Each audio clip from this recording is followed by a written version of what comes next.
Hello students, welcome to the class. आज की class में आप सभी का स्वागत है। तो आज हम अपने वन वर्ड सब्स्टिट्यूशन का पार्ट 2 डिस्कस करेंगे।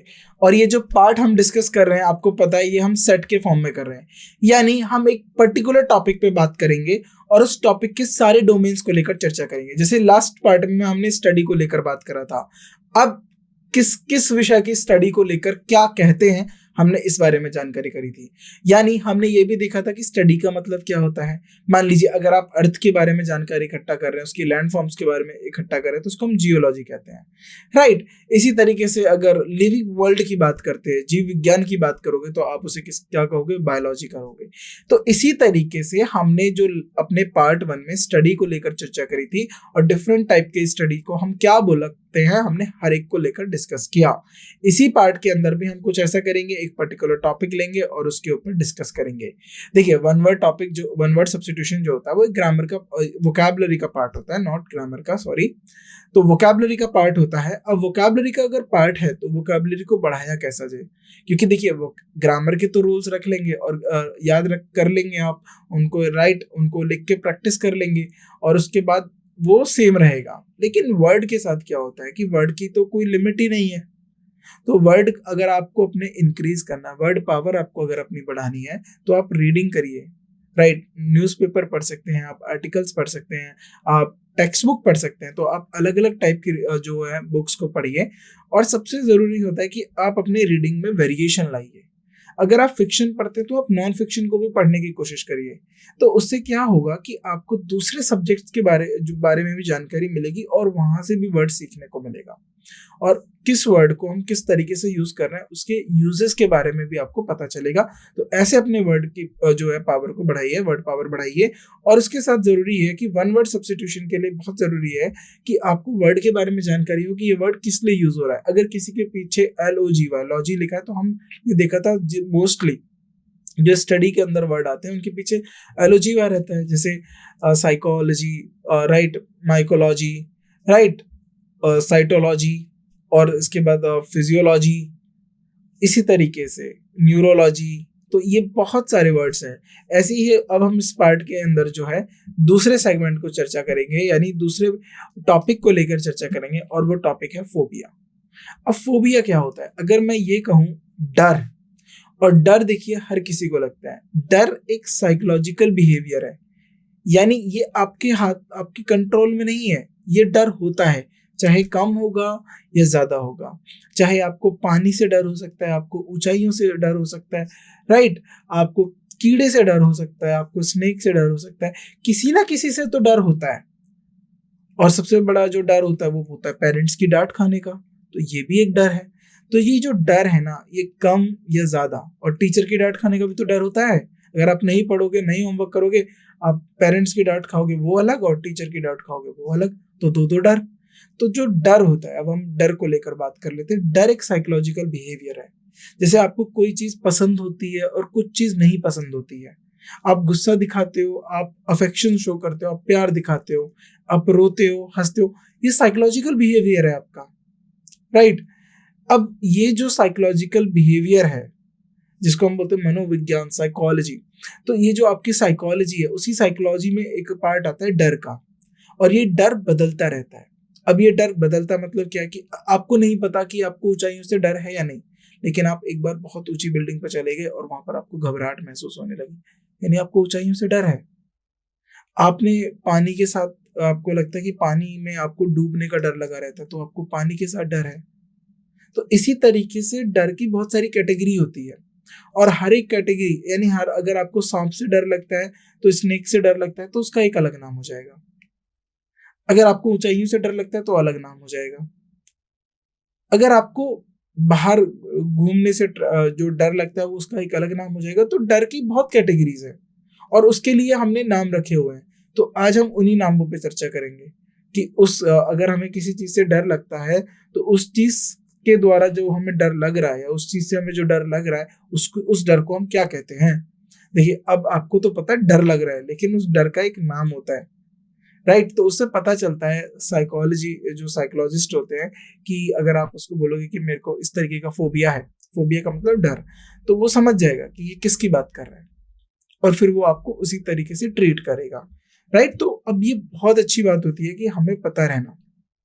तो आज के लेक्चर में हम क्या चर्चा करेंगे?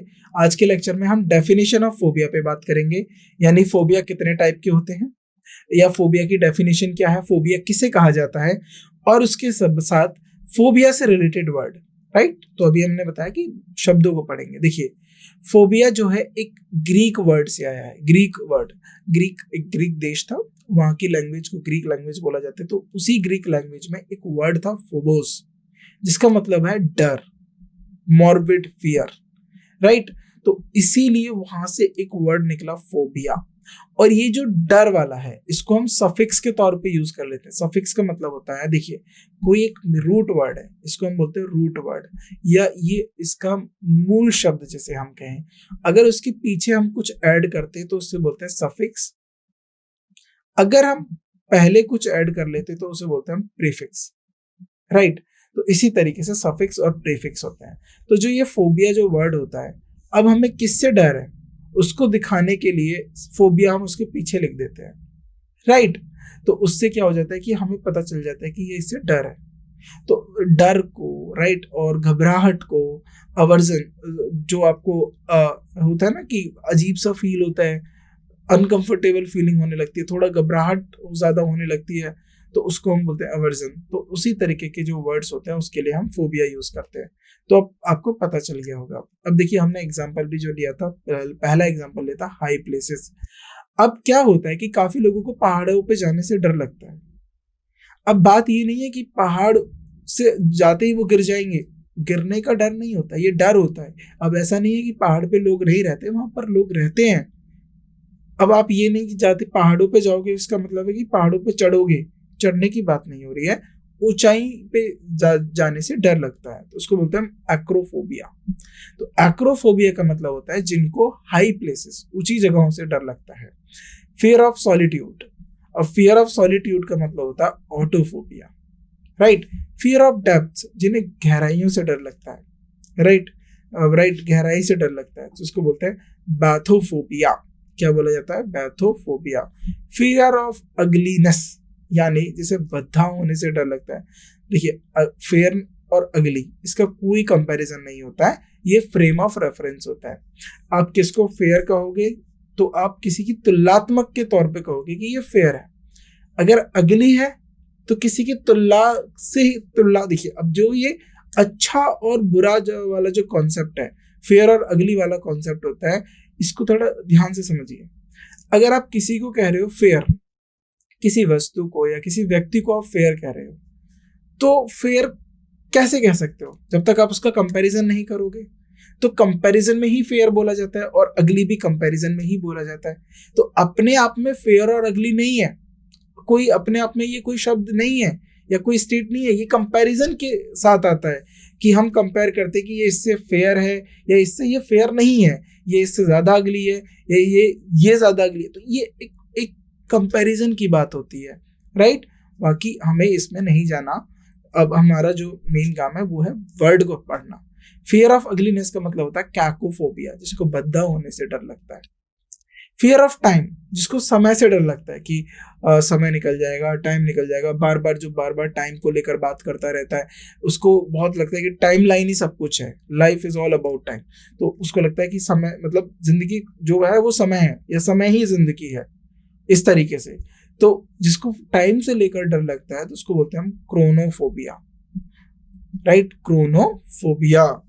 Fear of being confined to a small places. अब होता है कि देखिए, किसी को एक बंद कमरे में घुटन होने लगती है, छोटी जगहों पे घुटन होने लगती है, डर महसूस होने लगता है, उसको बोलते हैं क्लॉस्ट्रोफोबिया। क्लॉस्ट्रोफोबिया ये बहुत कॉमन देखने के लिए मिलता है, क्लॉस्ट्रोफोबिया। तो आपने सुना भी होगा कि मैं अकेला नहीं रह सकता एक रूम के अंदर, मुझे घुटन होने लगती है, मुझे अजीब सा महसूस होता है। तो जो छोटी जगह होती है वहां पर उनको ऐसा नॉर्मली फील होने लगता है, तो उसको हम बोलते हैं claustrophobia. Fear of morbid compulsion to drink, right, तो जिसको ज्यादा पीने से डर लगता है उसको बोलते हैं डिप्सोमेनिया, डिप्सोमेनिया। तो अब यह फोबिया से मानिया आ गया। फियर ऑफ इंसेक्ट्स, तो जिनको कीड़ों से डर लगता है। एंटोमोलॉजी हम क्या बोल रहे थे? Study of insect. तो यहाँ पर मेन वर्ड देख रहे हो आप, वहां पर क्रोनोलॉजी, स्टडी ऑफ टाइमलाइन, और एंटोमोलॉजी अब लॉजी लगा के वो स्टडी में बदल गया, और वही एंटोमोफोबिया रख दिया तो वो डर में बदल गया कि कीड़ों से जो जिनको डर लगता है उसको हम बोलते हैं एंटोमोफोबिया, राइट। फियर ऑफ मैरिज, ये अद्भुत डर है। किसी को शादी से डर लगता है, बताओ। अब किसी को लगता भी होगा, ऐसे भी लोग होंगे जिनको शादी से डर लगता है, तो उन लोगों को हम क्या बोलेंगे जिनको शादी से डर लगता है। अब जाहिर सी बात है, अब हम ऐसे उन लोगों की चर्चा कर रहे हैं जिन्हें शादी से डर लगता है, उनको हम बोलते हैं गैमोफोबिया। अब ध्यान से गैमो को मतलब गेम में मत समझ लेना कि गेम से डर लगने लगा तो उनको हम गैमोफोबिया लिख दिया, नहीं, फिर ये तो उल्टा हो जाएगा। ये शादी से डर लगने वालों को हम गैमोफोबिया बोलते हैं। तो अगर आपको कोई बोले कि मुझे शादी से डर लगता है, तो आप बोलोगे आप गैमोफोबिया के शिकार हो। बोलेगे अरे मैंने तो बोला कि मुझे शादी से लगता है, आप गेम से क्यों डरने की बात कर रहे हो। कह रहे नहीं, उसे समझाओ कि आप गैमोफोबिया है, आपको शादी से डर लग रहा है, आपको साइकोलॉजिस्ट की जरूरत है, राइट। आपके ह्यूमन माइंड को कोई पढ़ सके उसकी जरूरत है, राइट। तो याद रखना है, मतलब वर्ड याद रखना है, आपको इस पे फोकस करना है। फियर ऑफ नॉलेज का मतलब क्या होता है। देखिए अब ऐसे भी लोग आ रहे हैं जिनको शादी से डर लग रहा है, नॉलेज से डर लग रहा है कि ज्ञान अगर मिल रहा है तो उससे डरो, ज्ञान से भागो, ज्ञान नहीं चाहिए। तो अब ऐसे भी लोग हैं, अब उनके डर को भी पढ़ना है, तो उनको बोलते हैं गाइनोसियोफोबिया, राइट। गाइनोसियोफोबिया, राइट। गिनोसोफोबिया जिसको हम बोलते हैं गिनोसोफोबिया, तो जिनको नॉलेज से डर लगता है। फियर ऑफ वुमेन, अब जिनको वुमेन से डर लगता है। गाइने जिसको हम बोलते हैं गाइनोलॉजिस्ट, तो गाइनेफोबिया जिनको वुमेन से डर लगता है, राइट। तो डरने का मतलब है कि बहुत अनकंफर्टेबल हो जाएंगे वो, राइट। बात नहीं करेंगे, अलग अलग रहेंगे, तो अजीब सा घुटन सा महसूस होने लगेगा उन्हें उनके साथ।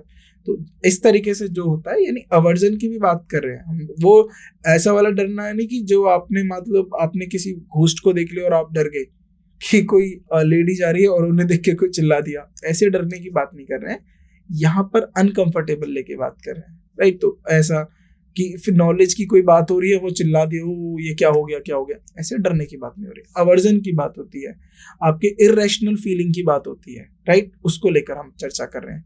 फियर ऑफ क्लाउन्स, तो जिनको क्लाउन्स को देखकर डर लगने लगता है उसको हम बोलते हैं कोलोरोफोबिया, राइट। आगे fear of birth, tokophobia, right. जिसको बर्थ से डर लगता है, टोकोफोबिया। फियर ऑफ राइटिंग, अब राइटिंग का भी डर है, जिसको लिखने से डर लगता है। एक होता है अनकंफर्टेबल होना, राइट, और ये अवर्जन की बात हो रही है। इस डर की इंटेंसिटी को उतना मत रखिए कि जब आपको अकेले डार्क रूम में बैठ के एक भूत की मूवी दिखा दी और आप डर जाएं, उससे उस कंपैरिजन में नहीं करना है। यहाँ पर अवर्जन फीलिंग की बात होती है, यहाँ पर इरेशनल फीलिंग की बात होती है, राइट। हम उस तरीके की डर की लेकर बात करते हैं, तो उसको बोलते हैं राइटिंग को। देखिए ग्राफोफोबिया। फियर ऑफ ब्लड, हाँ ये होता है, बहुतों को खून से देख के डर लगने लगता है।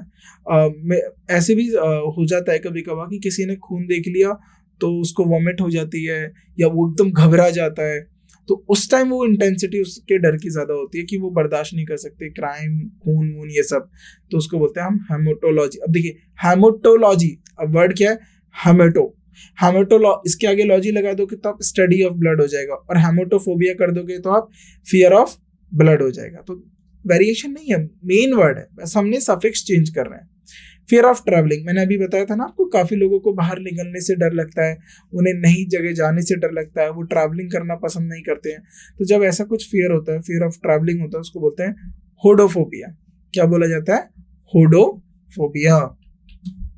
फियर ऑफ पोइट्री, अब जिनको पोएट्री से डर लगता है, बताइए, पोएट्री साइकोलॉजी को ठीक करती है। अब किसी की साइकोलॉजी ऐसी भी है कि उसको पोएट्री से डर लगता है, उसे पोएट्री पसंद नहीं है, उसको बोलते हैं मेट्रोफोबिया। क्या बोला जाता है, मेट्रोफोबिया। अब ये एक बहुत कॉमन फियर है जो अगला हम पढ़ेंगे, फियर ऑफ लोनलीनेस। बहुत से लोग हैं जिनको अकेले में डर लगता है, राइट, ऑफ बीइंग अलोन। तो ऐसे लोगों को वाकई में जो होता है साइकोलॉजिस्ट की जरूरत होती है, एंजाइटी की वजह से, डिप्रेशन की वजह से ये जो फियर ऑफ लोनलीनेस आ गया। बहुत सारे फियर जो होते हैं होते नहीं है, लेकिन क्या होता है कि हमारे मेंटल डिसऑर्डर की वजह से, मेंटल डिसऑर्डर का मतलब है कि हमारे साथ कभी कोई ऐसी घटना घट जाए या फिर कुछ ऐसा हम देख लें या फिर कोई हमारी साइकोलॉजी को कुछ ऐसा इफेक्ट पड़ जाए और जिससे ये डर आ जाए हमारे अंदर। ऐसा नहीं है कि बाय नेचर बाय बर्थ ये सब आपको बाय हेरिडिटी के थ्रू आपको मिलेगा, नहीं, ऐसा नहीं होता है। बहुत सारी चीजें आपके साथ इंसिडेंट होता है और ये चीजें बदल जाती है। तो कभी भी ऐसा हो तो आप एक अच्छे साइकोलॉजिस्ट को कंसल्ट करें। लेकिन बात करते हैं हम अपने वोकैबुलरी के पार्ट की। तो फियर ऑफ लोनलीनेस, जिनको अकेलेपन से घबराहट होती है, अकेले रहने से डर लगने लगता है, राइट, तो ये बहुत कॉमन फियर है, तो उसको बोलते हैं मोनोफोबिया। तो बोलते हैं ना कि यार मेरे को अकेला नहीं रहना, डर लगता है, तो ये कॉमन है मोनोफोबिया। फियर ऑफ फ्लिथ और कंटामिनेशन, राइट, फ्लिथ और कंटामिनेशन यानी उसको लगता है कि वो अशुद्ध हो जाएगा, इस तरीके का जो डर लगता है उसको बोलते हैं माइसोफोबिया। अंधेरे से डरना, ये तो हर एक किसी के बचपन का डर है। तो जो डार्कनेस से भी बहुत बहुत बहुत क्या है, अब बहुत ज्यादा लोगों को डर लगता है। अभी भी आप में से काफी लोगों को डार्कनेस से डर होगा। रात आप पढ़ रहे हो, सडनली लाइट चली गई।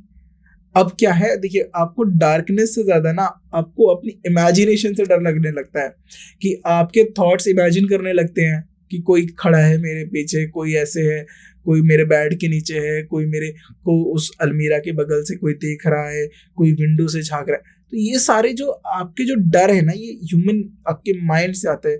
आप कुछ ऐसा मूवी देख लेते हो, कुछ ऐसा देख लेते हो, वहां से ये सब डर बैठते हैं। तो अंधेरे से डरने से ज्यादा होता है कि आप उस अंधेरे के बाद जब आपके थॉट्स, अब आप ये नोटिस करिए, अगर आपको ऐसा कुछ डर लगा और उसके बाद वो जो होता है ना थॉट्स का जो सीरीज चलने लग जाता है, वो पूरी सीरीज चलेगी पूरे थॉट की, एक के बाद एक के बाद एक के बाद नेगेटिव थॉट आने लगेगा, तो ये डर बैठता है। तो इसको बोलते हैं फियर ऑफ डार्कनेस। जो अंधेरेपन से डर लगता है उसको बोलते हैं नाइक्टोफोबिया। क्या बोला जाता है? Nyctophobia. Fear of being seen in public. अगर होता है कि पब्लिक को देखना, बी सीन इन पब्लिक में देखना, ऑप्थेल्मोफोबिया। फियर ऑफ क्राउड और मॉब्स, तो किसी को भीड़ से देख कर डर लगने लगता है, मॉब्स को देख कर लगने लगता है, उसको बोलते हैं ऑक्लोफोबिया। फियर ऑफ पॉवर्टी, जिसको गरीबी से डर लगता है, पैसे की तंगी से डर लगता है, तो उसको बोलते हैं पेनियोफोबिया। फियर ऑफ घोस्ट, सबका कॉमन डर, हर किसी को, फ्रॉम जब से आपने फर्स्ट क्लास से लेके up to your class 10th 11th, किसी का जल्दी डर निकल जाता है, किसी का अब तक भी नहीं निकला होगा। तो भूतों को देख के जो डरते हैं, उन्हें लगता है कि भूत देख लिया तो नेगेटिव एनर्जी आ जाएगी, हमें रात को वो सपने आएंगे, भूत हमारे बगल में बैठा रहेगा चेयर पे। तो फियर ऑफ घोस्ट बहुत कॉमन डर होता है, क्योंकि ये जो डर है ना, फियर ऑफ घोस्ट, ये एक्चुअली बाहर से आया है, सोसाइटी से। ये आपका अंदर का डर नहीं था कभी। एक बच्चे को अगर हम कभी इसके कॉन्सेप्ट ही ना सिखाएं, उसकी अपब्रिंगिंग ही इस तरीके से ना हो कि उसको घोस्ट को लेकर चर्चा ही ना की जाए उसके जीवन में, तो क्या वो उस चीज से डरेगा? कभी नहीं डरेगा।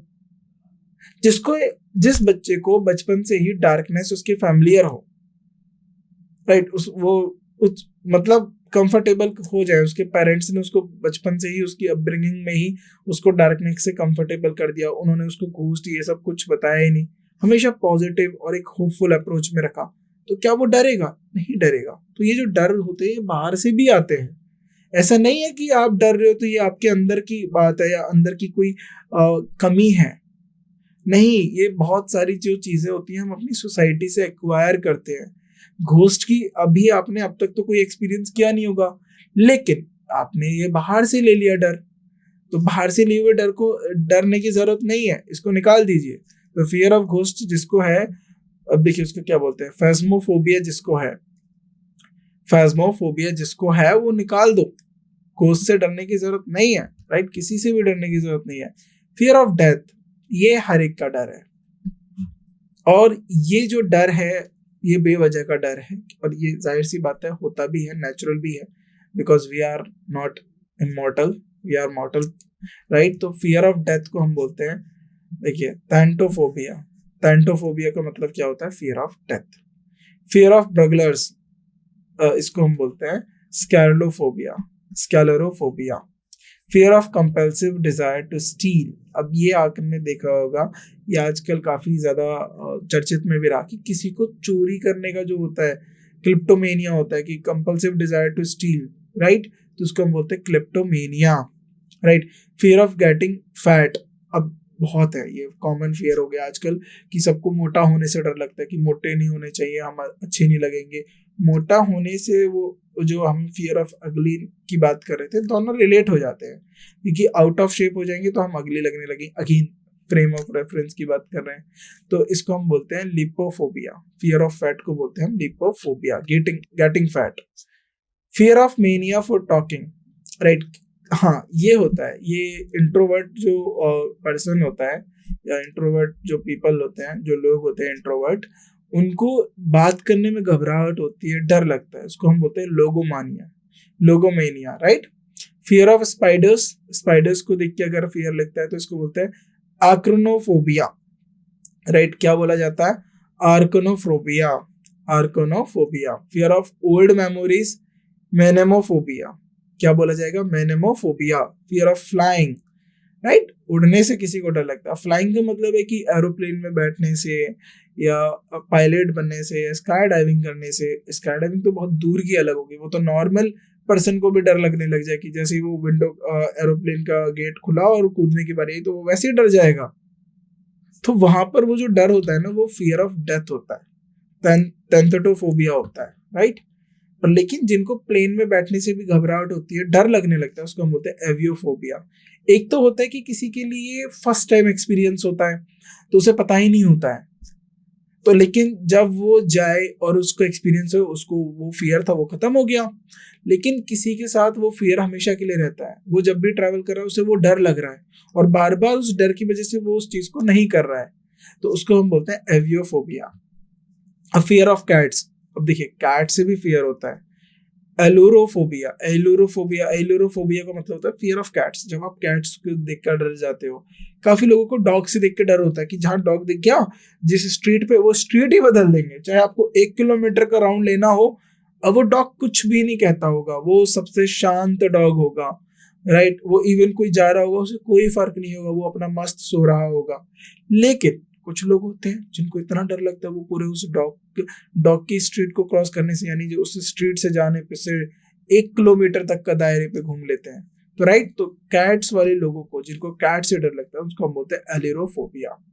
फियर ऑफ डॉल्स, अब जिनको डॉल से डर लगता है, अब देखिए बहुतों को डॉल से प्यार भी होता है और बहुतों को डर भी लगता है, तो जिनको डर लगता है उनको हम बोलते हैं पेडियोफोबिया। तो मैं अभी देख रहे हो ना आप, अजीब अजीब से डर है, और ये सब ह्यूमन साइकोलॉजी है।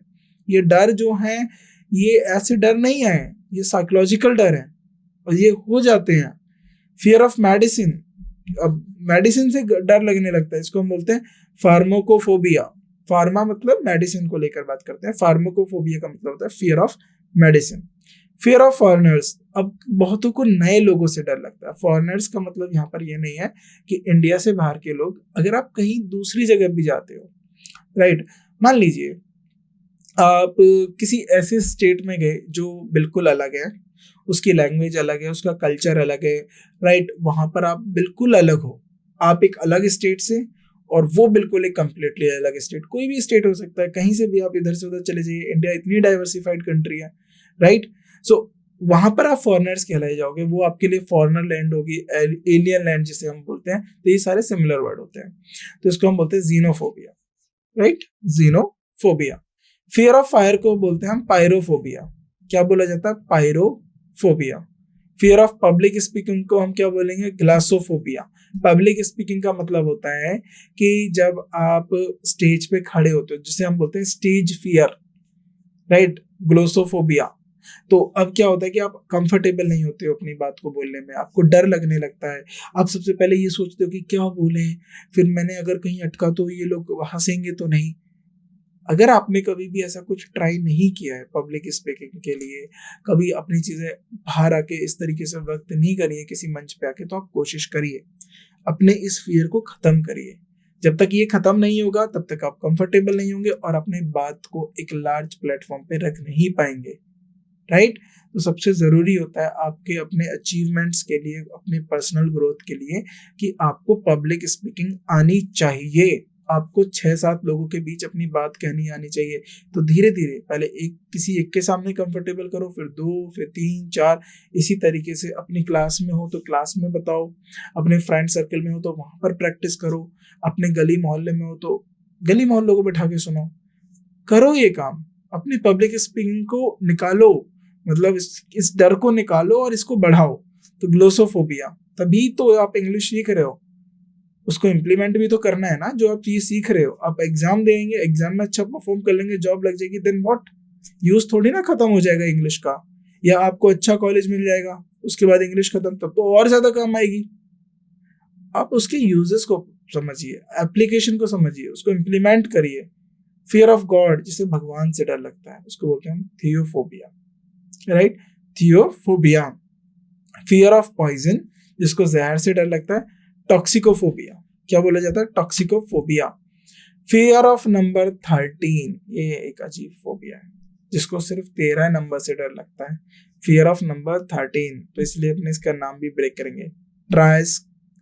अब देखिए, triskaideka, right, triskaideka, triskaidekaphobia. तो जब आप इसको पढ़ेंगे तो ट्राई स्कैडिका फोबिया, इसको फियर ऑफ नंबर 13। तो ये लाइक इतना कॉमन नहीं है, लेकिन एग्जाम में एक बार पूछ लिया गया था।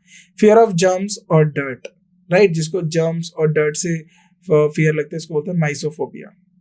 फियर ऑफ कैंसर, अब देखिए, फियर ऑफ कैंसर, अब इससे सबको डर लगता है, बीमारियों से तो सभी को डर लगेगा, इसको हम बोलेंगे क्रैकिनोफोबिया, राइट। ऑन्कोलॉजी किसे बोला जाता है? स्टडी ऑफ कैंसर को, right. Fear of thunder and lightning, काफी लोग होते हैं, देखिए थंडर और लाइटनिंग की बात करते हैं कि जब बारिश होती है और बहुत तेज बिजली कड़क जाती है तो बहुत लोग डर जाते हैं, राइट, आवाज से डर जाते हैं, लाइटनिंग से डर जाते हैं, तो उसको बोलते हैं एस्ट्रोफोबिया।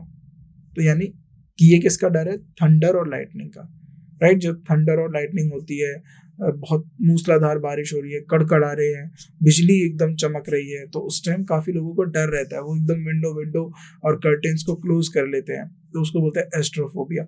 वहीं दूसरे लोग होंगे मस्त अपनी बालकनी में, अपने उसमें लॉन में, या विंडो को खोल के अपने पोर्च एरिया में बैठ के अब क्या कर रहे हैं? चाय पी रहे हैं, और चाय पकौड़ी, मतलब चाय के साथ पकौड़ी खा रहे हैं। ये टाइप ऑफ पीपल, देखिए लोगों की बात हो रही है, इस तरीके से लोग होते हैं कि एक को तो बहुत डर लग रहा है और एक को वो चीज अच्छी लग रहा है। किसी को थंडर और लाइटनिंग और रेन, हैवी रेन पसंद है, किसी को उससे बहुत डर है। तो ये मैं बता रहा हूँ, ये एक साइकोलॉजिकल फियर होते हैं ये हमारे, राइट, ये हमारे ह्यूमन माइंड से जुड़े हुए फियर होते हैं। तो इसको हम बोलते हैं एस्ट्रोफोबिया, यानी fear of thunder and lightning. Fear of small holes और क्लस्टर्स, ट्राइपोफोबिया, इसको क्या बोलते हैं? ट्राइपोफोबिया, स्मॉल होल्स और क्लस्टर से जिसको फियर होने लगता है। देखिए मैं आपको बताता हूँ, अगर आप इनमें से कोई कैसा भी फियर महसूस करते हैं, आप एक अच्छे से साइकोलॉजिस्ट को कंसल्ट करिए। और ये सारे के सारे साइकोलॉजिकल फियर हैं, ऐसा नहीं है कि आप इससे ओवरकम नहीं कर सकते। कुछ नेचुरल फियर होते हैं, जैसे फियर ऑफ डेथ एक नेचुरल फियर होता है, बीमार पड़ने से एक नेचुरल फियर होता है। बट लेकिन अब देखिए, फियर ऑफ वर्क हो गया, एम्प्लॉयमेंट हो गया, फियर ऑफ बुक्स हो गई, फियर ऑफ क्रॉसिंग ब्रिजेस हो गई। तो ये जो फियर है ना, इनसे आप ओवरकम करिए, वरना आप लाइफ में आगे नहीं बढ़ पाएंगे, राइट।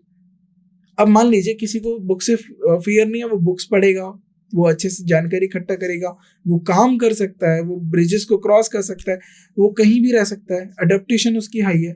तो अगर आपको लगता है कि आप उनमें से हो जिनको ऐसे फियर है, तो प्लीज एक अच्छे से डॉक्टर को कंसल्ट करो, अपने इस फियर से बाहर आओ। ये एक साइकोलॉजिकल फियर है, ऐसा कुछ नहीं होता कि ब्रिजिंग को, अगर आपको ब्रिज को क्रॉस करने से फियर हो रहा है तो इसका मतलब है कि ब्रिज टूटेगा, ऐसा नहीं है। आप ही के सामने कोई और क्रॉस करके चला जाएगा, लेकिन आपका डर आपको रोक लेगा। तो ऐसे डर से बाहर आइए, क्योंकि ये साइकोलॉजिकल डर होते हैं, राइट।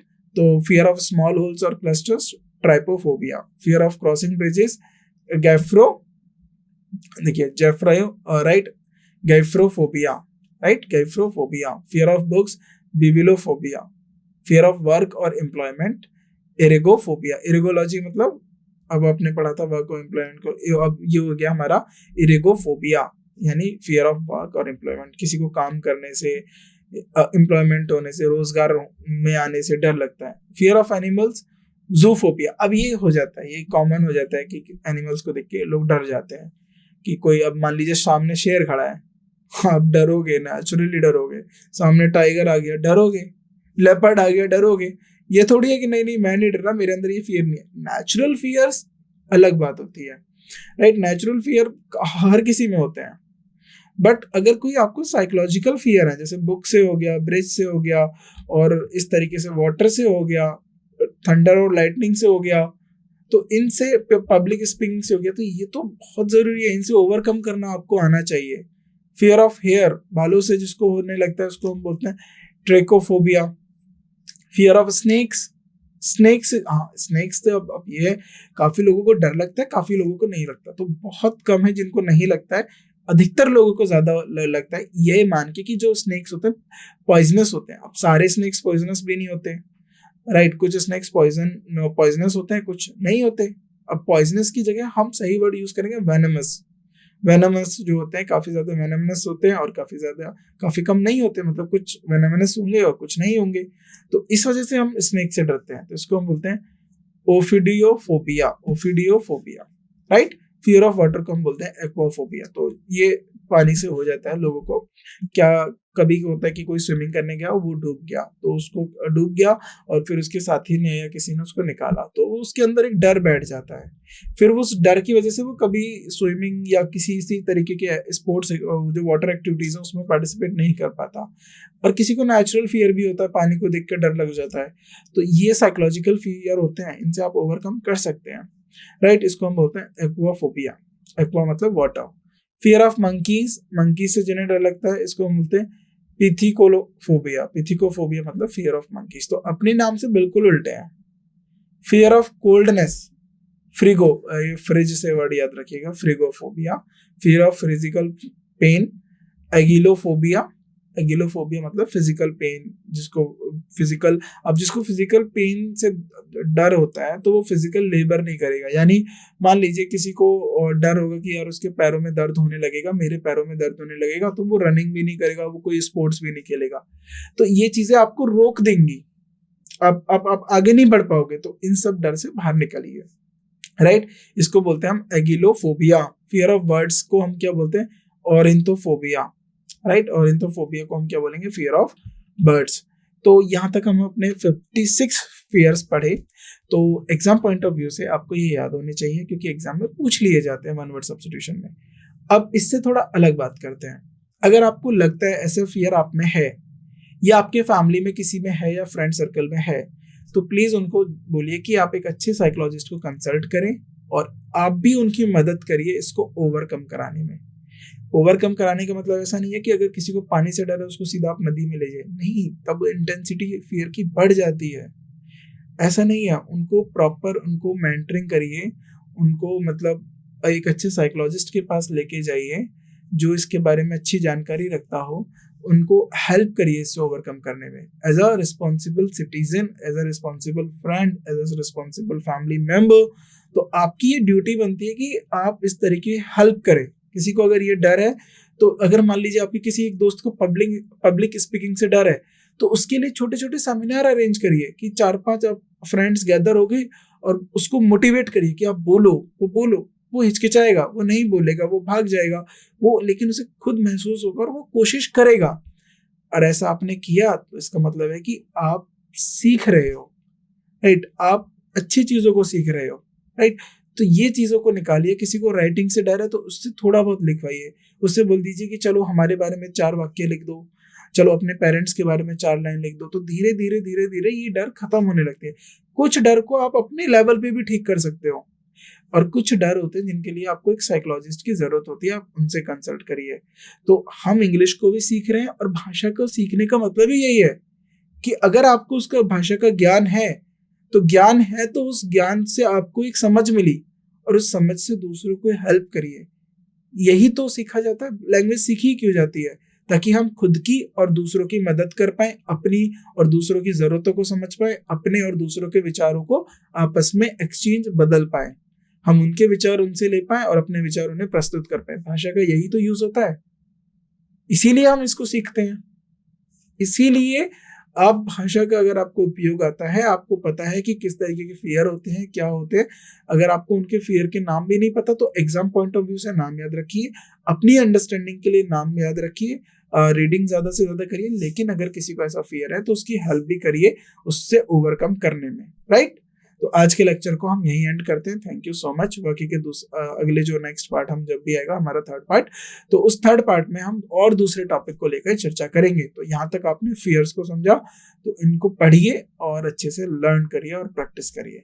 सो आज के पार्ट में बस इतना ही। Thank you so much.